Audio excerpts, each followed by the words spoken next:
Celebrities react to ALPO Martinez passing away. Sad reactions.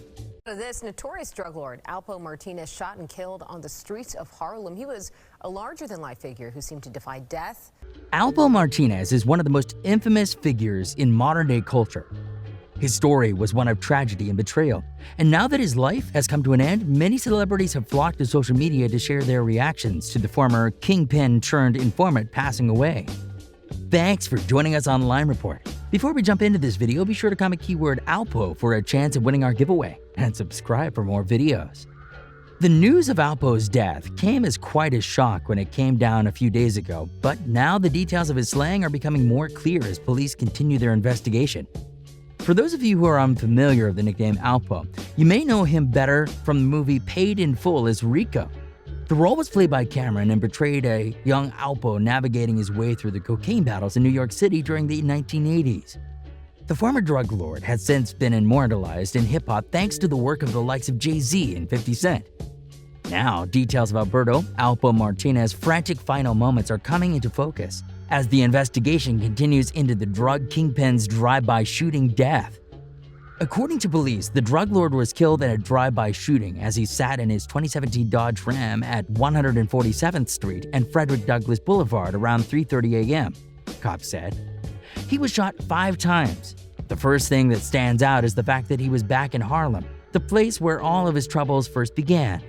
Although ALPO was from the East Harlem and knew the city well, the damage he caused should have been more than enough to keep him away from the city, and yet he found himself back where it all began, which was probably unwise on his part. ALPO was shot multiple times in his arm and once in his chest, according to multiple sources. He reportedly also had a grazed wound on his left side of his chin. When police found him in his truck, he was allegedly gasping for air. He was rushed to Harlem Hospital but couldn't be saved. According to some police sources, after the notorious drug dealer was shot, he was throwing baggies of drugs out of his truck's window as he tried to drive away from the scene, a police source said Monday. He apparently wanted to get rid of the baggies because he knew police would be arriving on the scene and was trying desperately to avoid being thrown in prison again. Although it's unclear what he was throwing out at this time, the brown substance in the bags tells us that it was likely heroin that he was trying to get rid of. Currently, police aren't sure if he was released from witness protection or if he was merely visiting his old stomping grounds, but either way, the decision to come to Harlem ended up being his worst. In his death, he leaves behind a family in mourning, but also many enemies who are now celebrating his death. Such is the life of kingpin turned snitch. Born Alberto Martinez, ALPO was one of the most notorious drug kingpins to ever touch the streets of New York. He began his journey in the 1980s when he first began selling drugs in the streets of Harlem. From there, he built an empire that stretched out from his hometown all the way to Washington, D.C. The former drug lord was arrested on November 7, 1991 for selling drugs. He was charged with conspiracy to commit murder, various drug charges, and 14 counts of murder, including the murder of D.C. drug dealer Michael Anthony Salters, aka Frey, and Brooklyn drug dealer Demencio Benson. Facing either the death penalty or life in prison without parole, he decided instead to become a government informant and testified against members of his organization. Thanks to all of his cooperation with law enforcement, the Baron was able to secure 35 years in prison rather than spending his whole life there. Back in 2015, ALPO had just finished up his 35-year-long sentence and was released in Colorado.